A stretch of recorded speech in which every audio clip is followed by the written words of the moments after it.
વડોદરાની MS યુનિવર્સિટીના વૈજ્ઞાનિકોએ ડાયાબિટીસના દર્દીઓ માટે આશીર્વાદ સમાન શોધ કરી છે.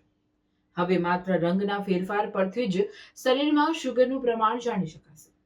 અત્યાર સુધી મોંઘા પરીક્ષણો અને વિદેશી મશીનો પર નિર્ભર રહેવું પડતું હતું, પરંતુ સામાન્ય માણસને પરવડે તેવી આ સ્વદેશી ટેકનોલોજી હવે નિદાનની દિશા બદલી નાખશે. વિજ્ઞાન જ્યારે માનવતાના કલ્યાણ માટે કાર્ય કરે ત્યારે ગૌરવની લાગણી થાય. ચાલો જાણીએ આ અનોખી શોધ વિશે. વડોદરાના સંશોધકોએ તાંબાનો ઉપયોગ કરીને એક વિશેષ નેનોઝાઇમ વિકસાવ્યો છે. નેનો ટેકનોલોજી પર આધારિત આ પદ્ધતિ લોહીમાં રહેલા ગ્લુકોઝને તુરંત ઓળખી શકે છે. ડાયાબિટીસના પરીક્ષણ માટે આ અત્યાર સુધીની સૌથી સસ્તી અને અસરકારક રીત સાબિત થઈ શકે તેમ છે.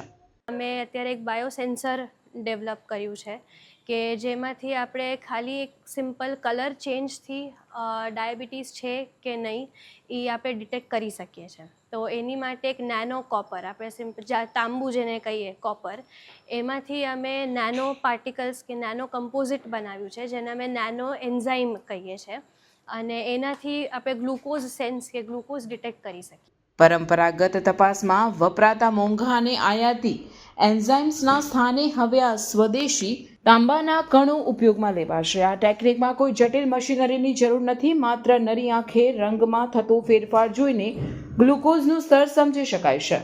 લેબોરેટરીના ધક્કા વગર હવે સામાન્ય માણસ પણ સરળતાથી સચોટ પરિણામ મેળવી શકશે. ये टेक्निक बेसिकली हम विजुअली जान सकते हैं विदाउट एनी इंस्ट्रूमेंटल फैसिलिटी. आपको स्ट्रगल करना नहीं पड़ेगा, आपको लैब्स जाना नहीं पड़ेगा, आपको विजुअली ही नज़र आ जाएगा कि आपके बॉडी में कितना ग्लूकोज का लेवल है. એટલે અમારા યુનિવર્સિટીમાં અને અમારા ડિપાર્ટમેન્ટમાં ઘણી બધી ફેસિલિટીઝ આના માટે, કારણ કે આ બધા રિસર્ચ માટે ઘણું બધું સોફિસ્ટિકેટેડ અને કોસ્ટલી ઇન્સ્ટ્રુમેન્ટ્સની જરૂર પડે, જે અમારા ડિપાર્ટમેન્ટમાં ઘણી બધી ફેસિલિટી છે. અને અમને આ બધા કામ માટે ઘણું બધું ગવર્મેન્ટ ફંડિંગ, કુચકોસ્ટ, GSBTM, DAE, SERB, આ બધી ANRF, આ બધી ફંડિંગ એજન્સીમાંથી અમને એના માટે ફંડ્સ મળે છે. કેન્દ્ર અને રાજ્ય સરકારના આર્થિક સહયોગથી આ સંશોધન સફળ બન્યું છે. યુનિવર્સિટીની આ સિદ્ધિ દેશને સ્વાસ્થ્ય ક્ષેત્રે આત્મનિર્ભર બનાવવાની દિશામાં એક મહત્વપૂર્ણ પગલું છે. સસ્તી સારવાર અને સચોટ નિદાનનો આ સમન્વય લાખો દર્દીઓ માટે જીવાદોરી સમાન સાબિત થશે.